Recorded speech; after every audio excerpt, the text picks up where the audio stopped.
We've been working on a new flight control version for months, and I'm going to give you a sneak peek and talk about some of the whys behind this, why we're making such a huge undertaking. And also, this is the first of hopefully many videos that I'm going to be putting out this year. I've wanted to get into videos. People have asked me to create videos teaching stuff, and just haven't done it. But here we are. I'm making it happen. I'm working on setting up a studio. Still early. We're going to paint this wall, but it's going to be fun. So let's talk about flight control. We started flight control because we care about simplicity in the midst of complexity. We wanted a simple product to get a really good developer experience for your own AWS. And more or less, we have accomplished that.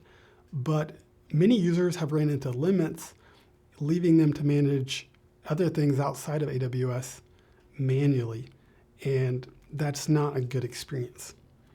And so we have rethought and redesigned flight control from the ground up to be a simple system that lets you get an incredible developer experience for any cloud. We essentially took our current system and broke it down into the core primitives. And the primitives are pipelines, infrastructure as code stacks like Terraform, and deployments. And we're making each of those best in class and really awesome on their own. But we're not stopping there. We've designed a module system as an abstraction over top of those primitives, a programmable abstraction.